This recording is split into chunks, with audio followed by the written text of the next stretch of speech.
Hello, hello. Good evening, and welcome to the Katie Geneva Cannon Center for Womanist Leadership to our Cannon Conversation series. My name is Reverend Dr. Melanie Jones Quarles. I teach theology and ethics on the Richmond campus at Union Presbyterian Seminary, and I also direct the Katie Geneva Cannon Center for Womanist Leadership. For those of you who are joining us for the first time, or those of you who have been journeying with us, you may know that the Katie Geneva Cannon Center for Womanist Leadership recognizes the significance of centering Black women's scholarship as viable sources and resources for theological education.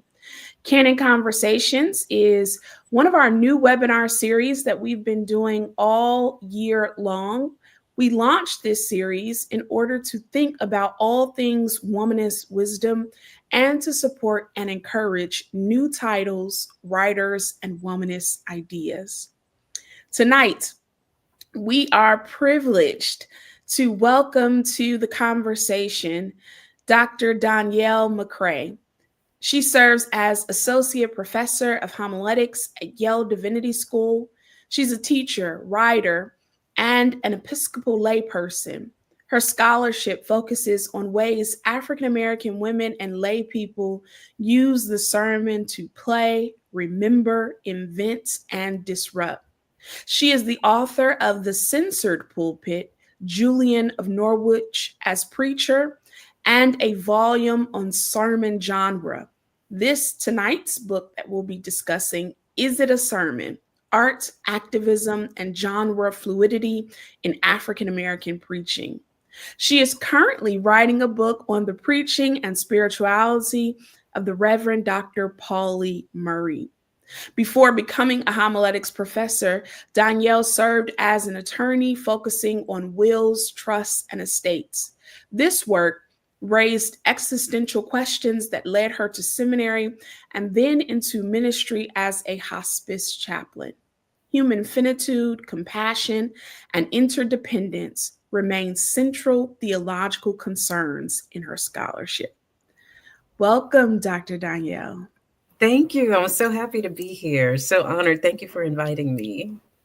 It is such a pleasure to carve out some space and time to talk about your newest text, Is It a Sermon? Art, Activism, and Genre Fluidity in African American Preaching.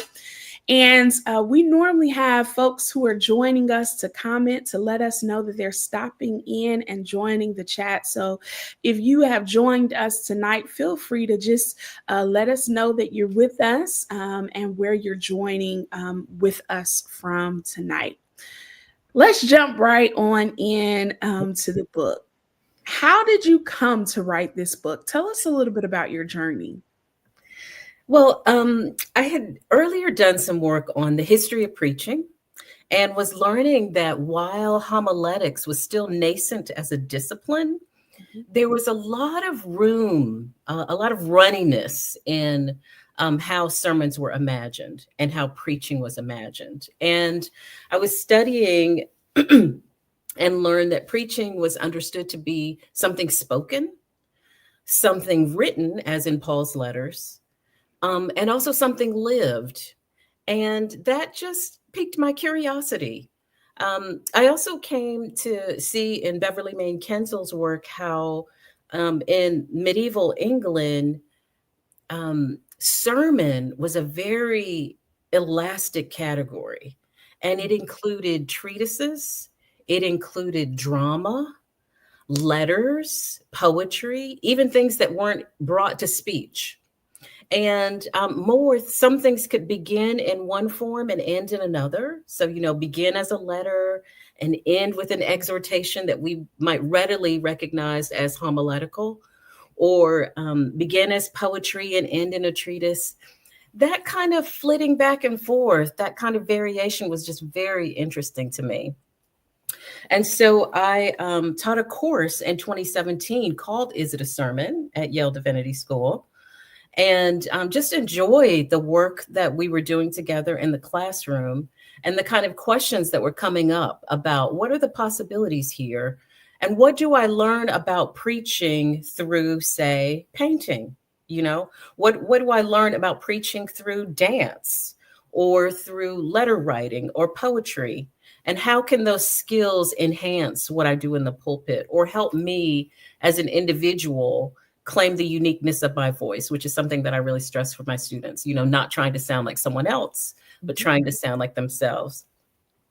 And I found in my study of African-American women's sermons, a hybridity, a pattern of bringing together, kind of double dutching different forms of discourse and letting them speak to one another.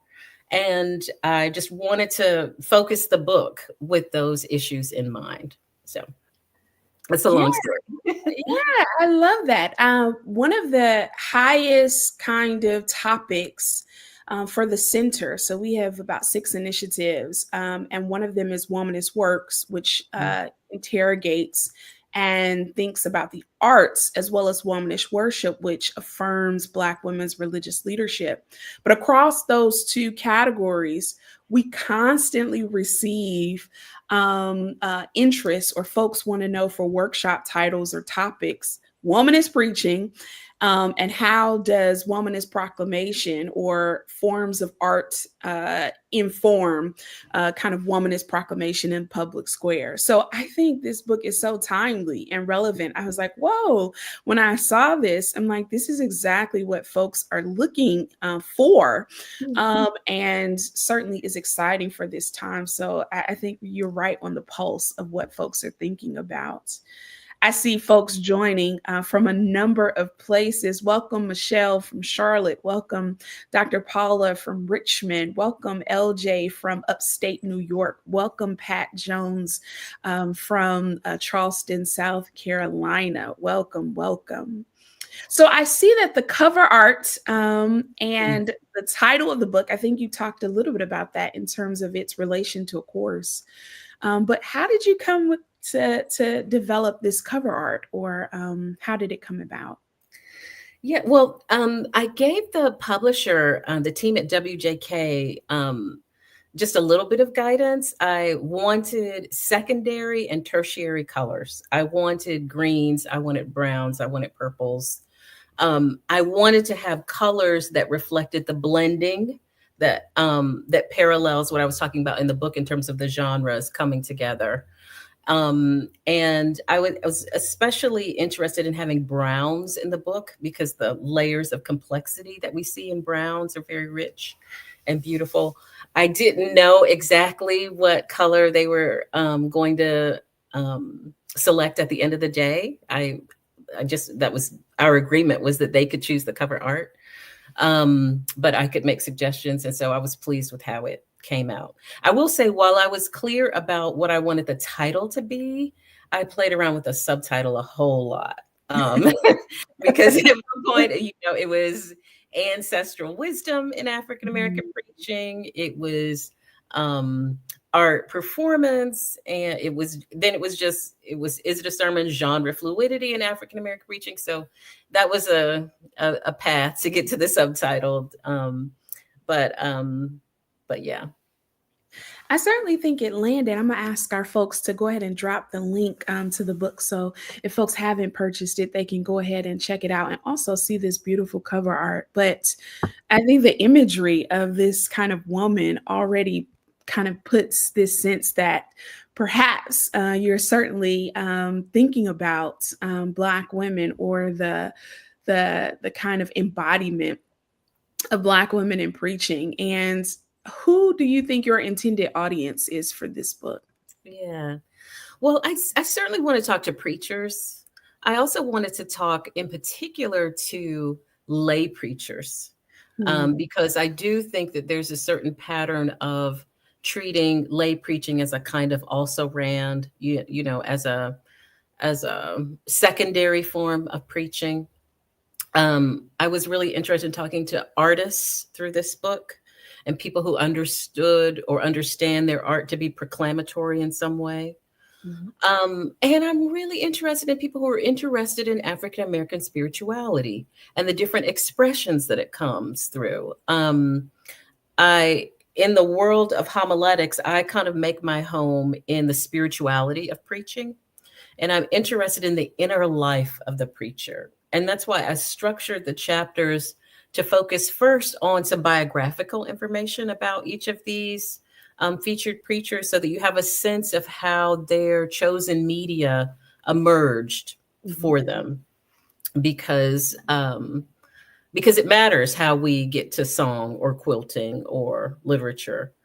And I'm really interested in the path to that expression. Nicole Fleetwood has a quotation that I love when she says, "How I tell my story is as political as the story I tell." And so I feel like it's important to think about how form relays vision. She talks about how form relays aesthetic vision, and aesthetic vision is a form of liberation. And we have to pay very close attention to art and the work that it's doing for us. I see Dante Hilliard saying yes for the creatives. So this is certainly a text that includes those creative voices.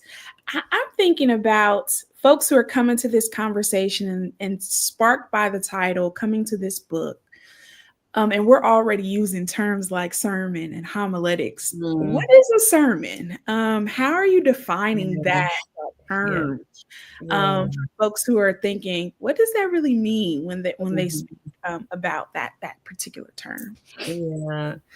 So, as frustrating as it may be, I will say that I am hesitant when it comes to giving definitions.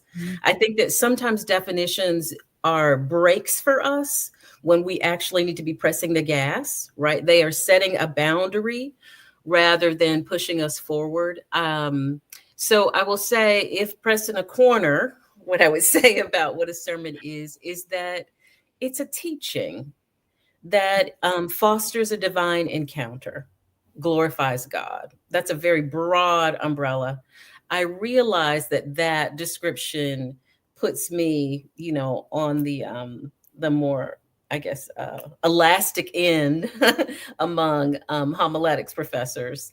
But I do think it's important to pay attention to how the Spirit is leading each preacher. And it means that there's a role for possibility, for leaning into possibility and potential. And so the question for me is, what might a sermon be in this moment, in this community, within this pattern of listening or refusals, right? Within this pattern of resistance and patterns of accommodation. I think the context determines a lot of what counts as a sermon and why. And so I want to lean into that possibility.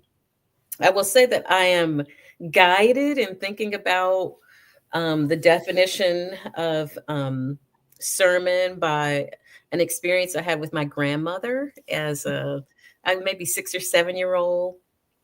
She took me to the grocery store once, and while we were there, I saw this coloring book that I wanted it so badly. And so I asked for this coloring book, and she told me no. And I guess I got to sulking about this, because at one point she said, "Why do you want to color somebody else's picture? Draw your own picture and color it." And she had this very strong sense of creativity herself. She liked to paint, but she also really liked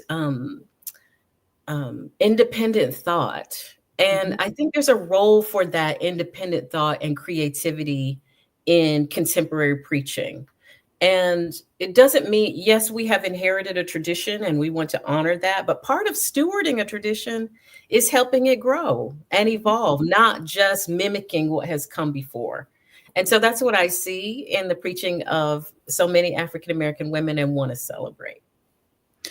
I really love that part of stewarding traditions and how to carry it forward is by extending, not simply replicating what has been done before. I think one of the terms that you introduce is this notion of shoreline preachers. what are shoreline preachers, and how might we learn from them? Perhaps your grandmother is instructive, giving a teaching of sorts already, but tell us a little bit about that. I think shoreline preachers are those preachers who are comfortable on the boundary. They are comfortable blending one form of discourse with another. And they take what they learn in one discourse and apply it to another. So they have that kind of intellectual flexibility and creative flexibility to move between discourses, to weave them together. And I guess what they teach us is an openness to the different ways the Spirit can be at work. And there's also a clear tie to the ways that our ancestors conveyed spiritual wisdom. They did not limit themselves to oral discourse, but they would eulogize, tell stories through dance, right? Through textiles, through song, as well as storytelling and many other forms. And I think honoring the breadth of Black sacred rhetoric requires attending to multiple genres and thinking about how we pull them together. So the shoreline preacher is a model for many of us today. Yeah, that makes me, I mean, as you were talking, I was in my head just thinking about Baby Suggs in Beloved, and that kind of clearing image of coming together, and there's some dancing, there's some weeping, there's some movement. And here she is affirming, right, their flesh, out there, they don't love you, but love yourself. There's something that happens really on the edge or on the boundaries that is, but becomes proclamation that ultimately becomes boundary breaking. I love that concept. And what I love about Baby Suggs' preaching is there's an assumption that there are different ways of knowing. There is the cognitive knowing, which, has its benefits, but spiritual knowledge is at its best, is an integrated form of knowledge. It's holistic. It's a knowing that we have in the mind and the heart and the body, right? And it's holding all of that together is what it means to know, to believe, to have faith, to feel connected to other people. There are all those different dimensions of knowing that are at work. I see Arlene Hudson saying metaphorical interpretation, preachers on the edge of faith or institutional religion, shoreline, can symbolize the boundary between land, established religion and structure, and sea. Preaching from the margins to bridge traditional and non-traditional spaces and speak to those on the edge of belief, church involvement, or social acceptance. Yeah, I love that. Yeah. When you talk about genre fluidity in preaching, how does that, and you also mentioned this as one of the play on the titles that you were listing, how does that help you to tap into this ancestral wisdom with genre fluidity? Well, I think that when it comes to oral discourse, the patterns are set in such a way that for most people, you're driven by an argument, right, that you are trying to support in some way, whether, based on scripture or your faith tradition. And I think that when you're drawing on the wisdom of ancestors, for one, you're drawing on their stories, right? Their stories come into play. And, in the book, I draw on Henry Mitchell, who notices this and remarks about how significant it is when a preacher is saying, well, my grandmother used to say, or my great uncle used to say, because we know that we're going to hear something that links us to a past, to a broader history, that exposes the break between the visible world and the invisible world, and the great fellowship of believers who have gone on to be with God, but who are still interceding for us and connected with us in some way. there's something beautiful and powerful that happens when we draw on that history. And so when we're just making an argument, we can sometimes siphon ourselves from that stream of wisdom. But it's through dance and through percussion and music and these other forms that our imaginations are open to other ways and vectors of spiritual insight. It reminds me of Zora Neale Hurston's quote, there is no greater agony than bearing an untold story. And that sometimes that release, it may come in different ways to tell that story. But there's something beautiful about it ultimately coming alive or being made, revealed or being revealed. I'm so glad you mentioned her. Do you know that the one chapter in the book that I did not include was going to be on her and was going to focus on folklore? Because I feel like, her insights on folklore and how folklore moves into her novels is just such a wonderful gift. And but it became so unwieldy. It's, just a massive amount of work that was going to be added by including that. So I'm saving that for an article. Yeah. as conjurer, but drawing on the folklore.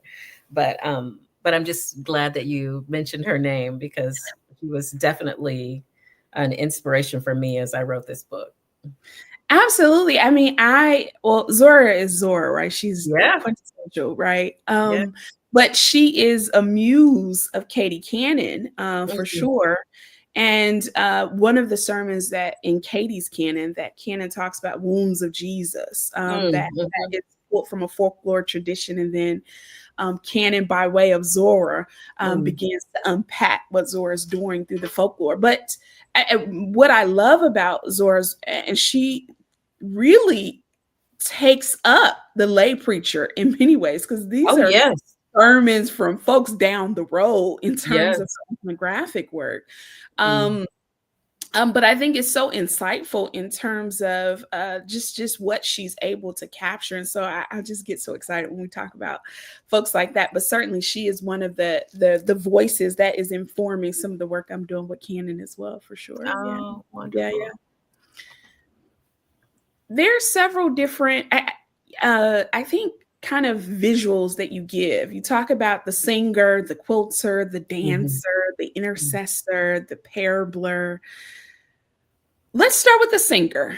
For those of us who are in church and are looking to music, in fact, some folks are more compelled by the music than preaching, I would argue. What suggestions do you have for the church to discern the sermonic value of contemporary gospel music, especially those songs that may not be representative of sound theology? Yeah. One thing that I think can be really helpful is if somehow there's a mechanism for finding out what meaning people are making. Where are there spaces in congregational life to have conversations about what a song means to a person? What has that song represented in the past that leads someone to claim it in the present? And what conversations can be had within the congregation about why we sing a given song or what the possibilities are for interpretation? I guess I just think the starting point must be, how are people already making meaning? How are they already potentially sifting out some problematic things? And what is coming alive from hearing a song? I'm just reminded of the many ways in which a song speaks, through melody that may be speaking to people, in some cases more than lyrics or vice versa. And so opening up and finding out what is the song doing, what life is it having amongst us is one thing. And then, having a conversation about what's problematic as well can be helpful. Mm-hmm. Yeah, one of the quotes that Brad Braxton often says is the spirit does not come until there is music, right? And I mean, in so many ways, whether it's at the beginning or the end, I'm just, as a Baptist preacher, I'm a third generation Black Baptist preacher, but I know that singers are usually better preachers, in my opinion, because they understand the rhythmic, I think, Yes. quality of sound and voice. Yes. And are often able to put words together in a kind of melodic way that literally somewhat jumps off not just the page, but out of the the microphone or whatever. Yes. And begins to move the spirit, in many ways. It makes me think of particularly, and when we talk about this in terms of lay, so that could be the preacher behind the pulpit, but also the lay preacher. Dr. Anne Marie Mingo, she, I think at this recent Proctor conference, she introduced a video clip of during the civil rights movement, of an exchange between some of the women who were singing a hymn in the pew and kind of conducting the worship. And so it started out with the deacons praying, and then the women got hold of the hymn and began leading the hymn from their seats, right? And it became instructive for the congregation, so much so that it overpowered the male deacons. So it shifted, right? Who was actually leading the service, and they were doing all of that kind of authority shifting, boundary breaking, sermonic, import, whatever, all through song, right? And I think that's fascinating, but I think that's also one of the ways in which Black women have been able to assert authority, right? Especially in ways that they may have been denied space, particularly in the pulpit. Yes. What about the quilter? What challenges or opportunities did you encounter in treating visual arts as a form of preaching? Well, I'll say one of my deep worries about the book was that in leaning into these different art forms, I might be pushing against some of the seriousness or the gravitas that's associated with preaching. There's a certain way in which visual art is not given the weight it deserves, and discredited. And I just see it as so powerful in, images shape our thinking. Color shapes us so much. And so I was just mindful about that in looking at the visual art. And yet, at the same time, there is this long history of visual art being proclamatory. So in the book, I have this segment where I talk about the silent preaching that was that took the form of murals in medieval churches. So there is this long history of understanding that paintings and sculpture and other forms of art were understood as preaching in some contexts. And I do think it's important to take seriously how a given preacher is talking about their work. And so that's why Harriet Power's work in particular shapes me, because she's making it clear, this is a sermon in patchwork. And so it invites a different disposition, a different subject position as a viewer, and invites us to think imagistically. And I just think Harriet Power's work, and Rosie Lee Tompkins for that matter, it's really changed me. I mean, though they have opened up a whole new realm for me. And I also think that, Peggy Hartwell, whom I quote in the book, talks about quilting as her voice on cloth. I think, visual art invites us to think about voice in a broader way. What do we mean by voice? For some people, it's going to be, a more traditional speaker or singer's voice. But for others, voice is going to be manifest in a different way. And how can we be open to that and respect the truth that is communicated in those ways? The dancer is one of the other images I think that you evoke. How did you navigate this tension between, as you said, the traditional or ways that sermons have been understood or expected to be understood, and more kinetic, expressive forms like dance? I wonder what it might mean for churches to take that seriously. There's someone who says, before a preacher is heard, she is seen.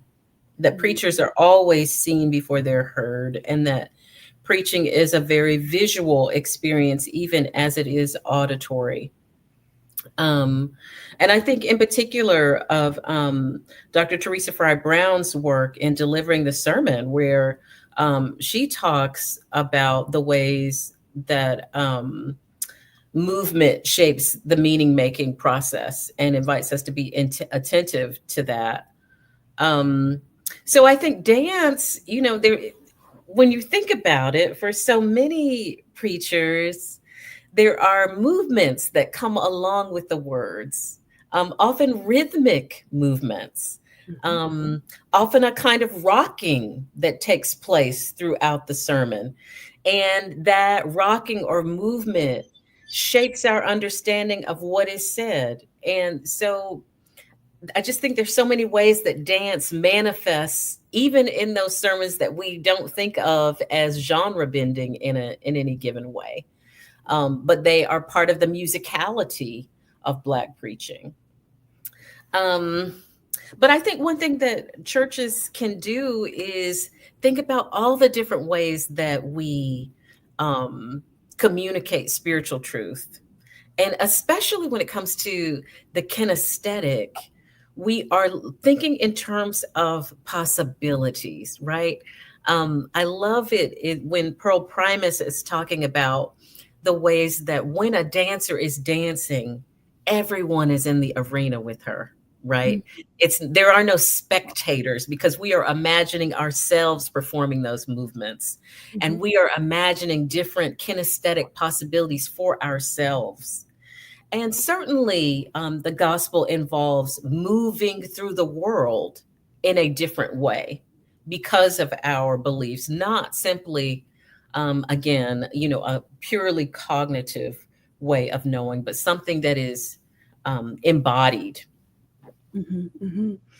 It makes me think so much, and this wasn't necessarily teachers that were in kind of divinity schools, but my preaching teachers in terms of life, right?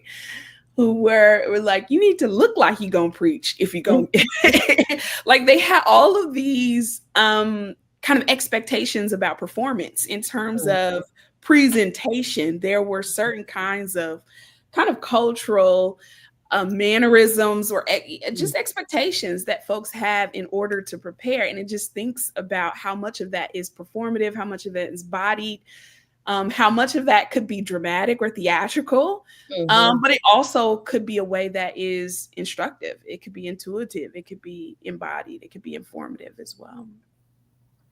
The intercessor, we talked before jumping on tonight a little bit about contemplative preaching. And how do you think contemplative preaching could speak to our current moment of political and perhaps emotional exhaustion?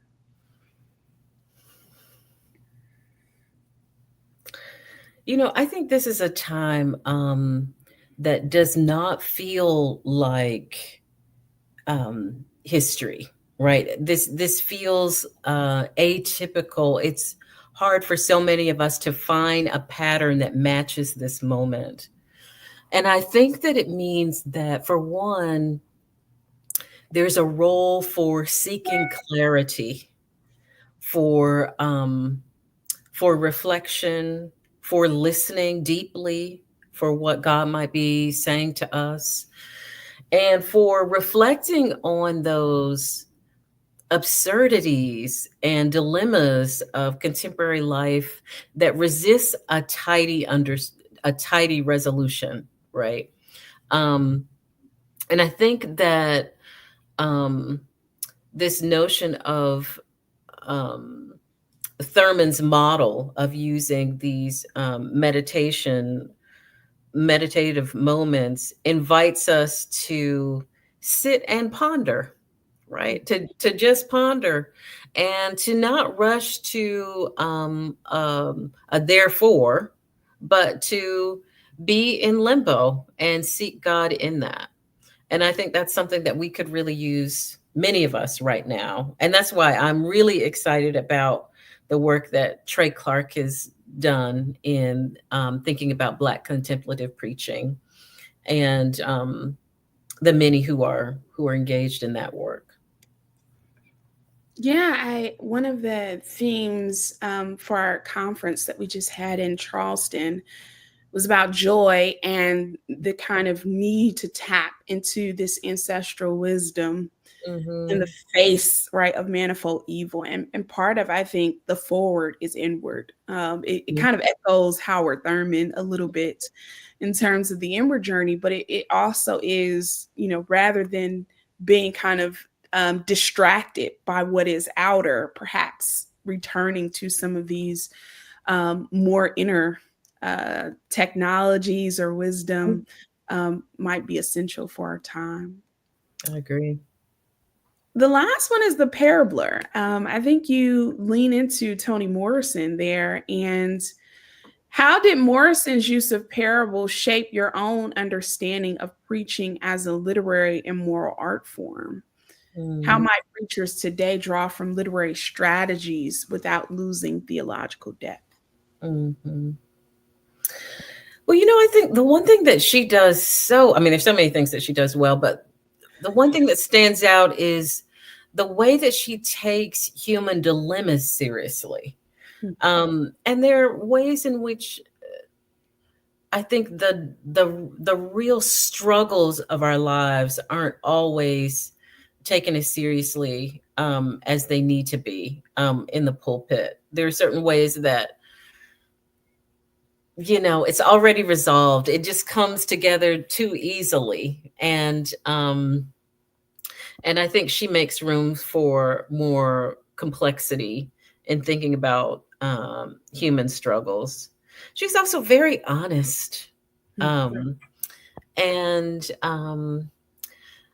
I think that she asks really good questions that resist a tidy answer, but that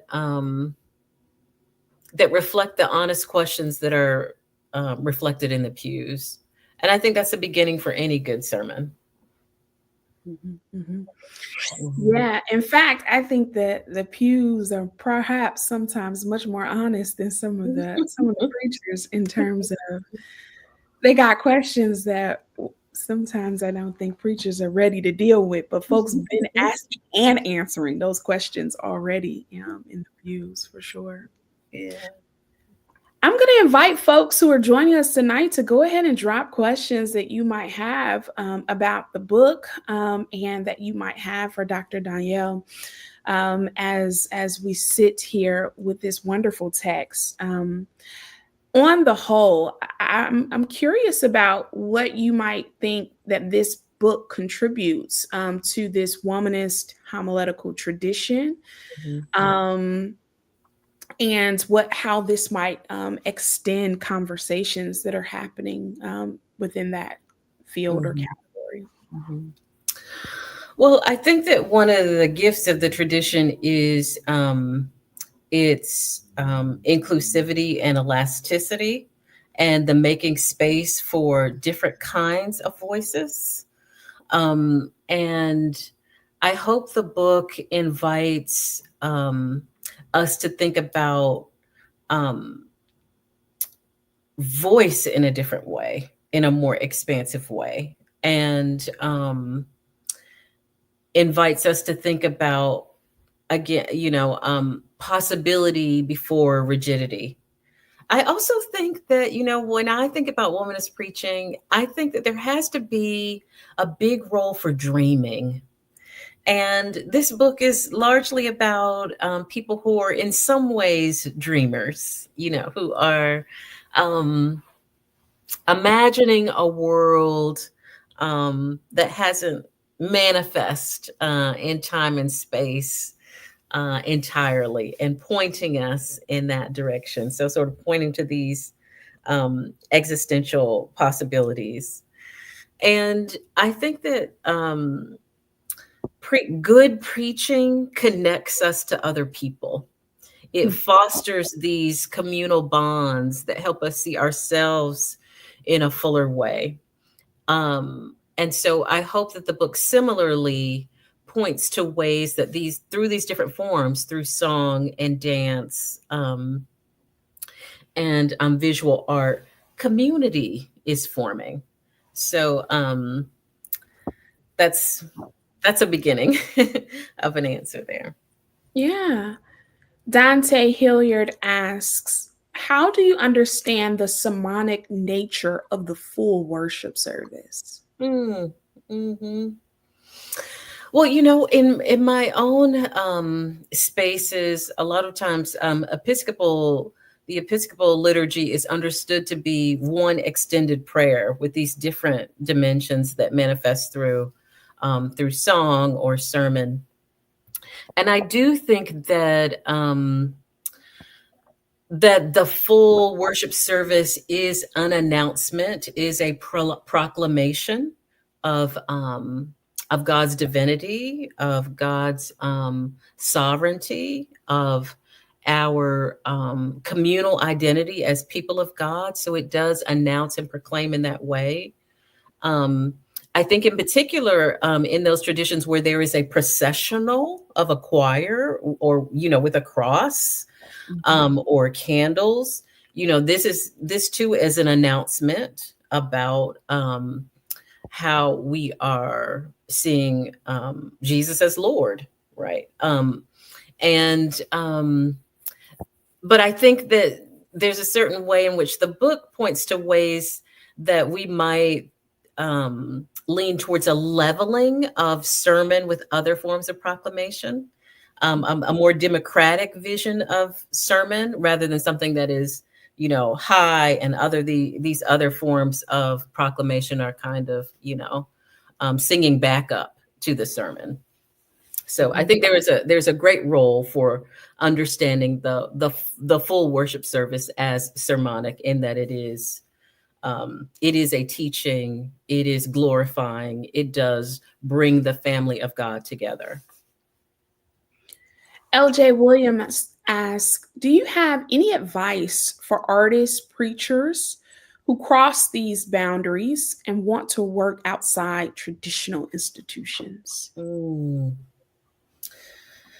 Yes. I will say that there's a really important role for preparing a context to hear a message that is a genre bending message, particularly if what you're blending together is something other than speaking and maybe occasionally singing.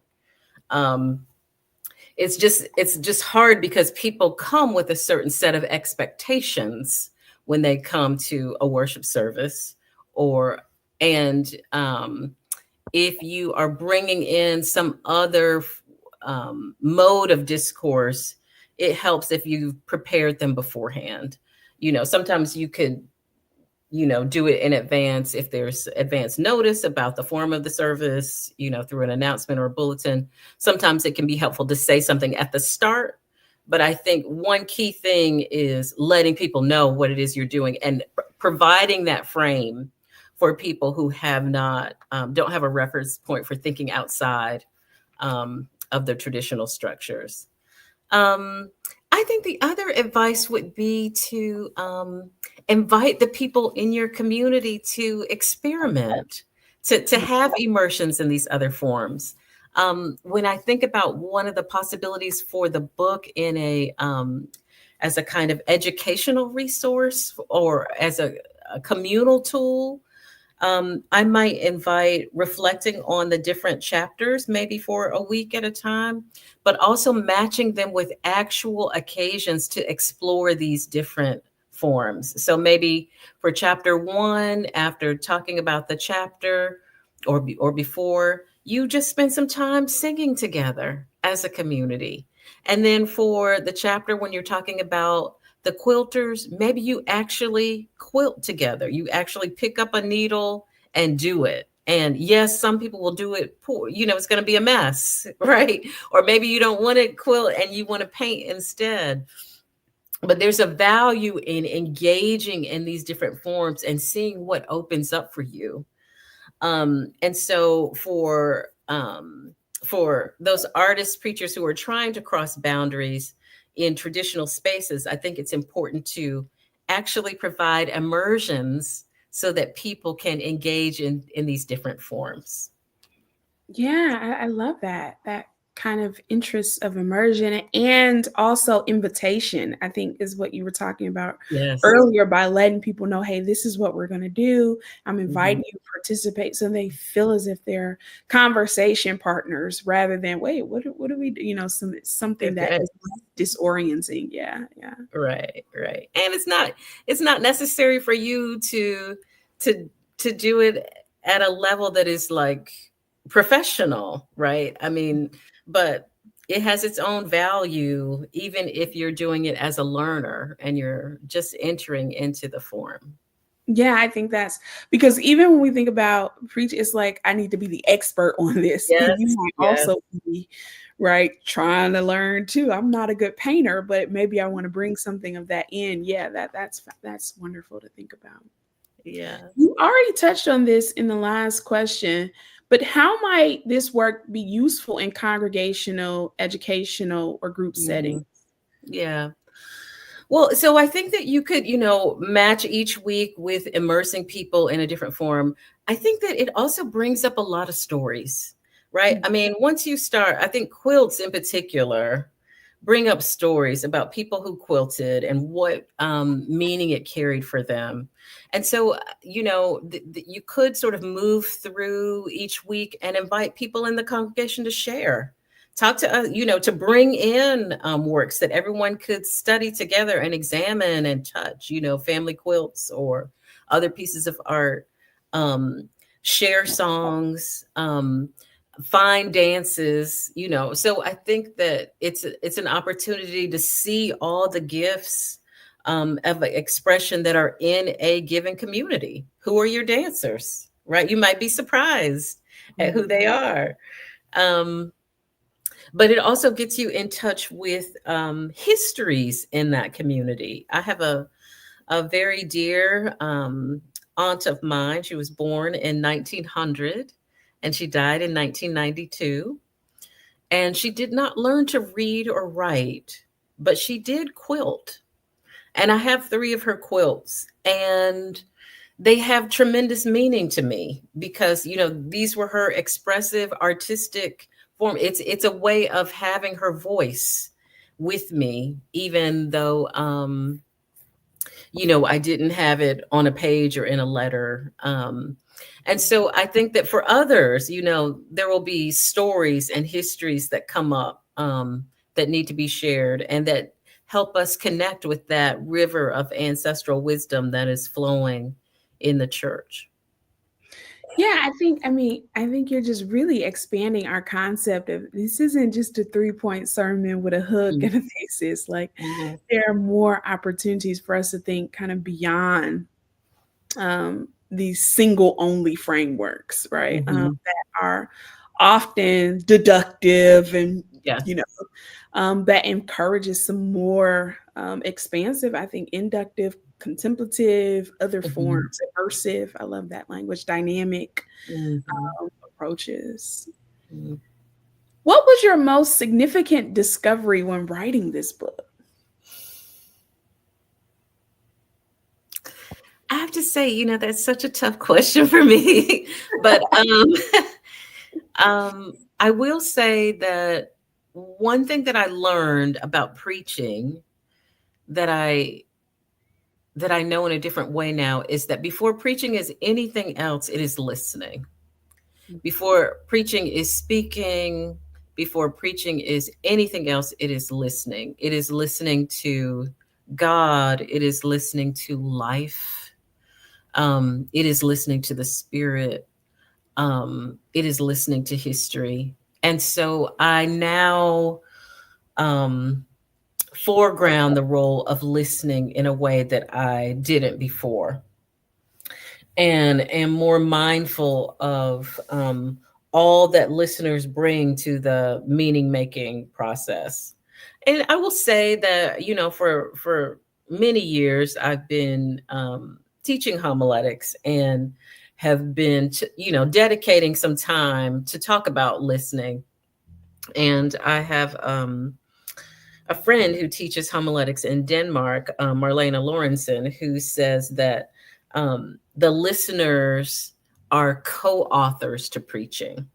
Mm. And I know that in a different way now, having examined these different ways that people preach through song and dance and literature, about how that co-authoring process is really important. So that stands out for me. The other thing I'll say is not tied to the book or not tied to homiletics as a discipline in any direct way, is while I was doing the research on Toni Morrison, I came across her correspondence with Bernice Johnson Reagan. And the texture of that friendship, the beauty of that friendship, was just a gift to witness. And so I would say with many of the frames that I was looking at, I was just looking at these featured preachers in relationship with other people. And that really stood out to me as well, thinking about the preacher as someone who's woven into a community and who is building community.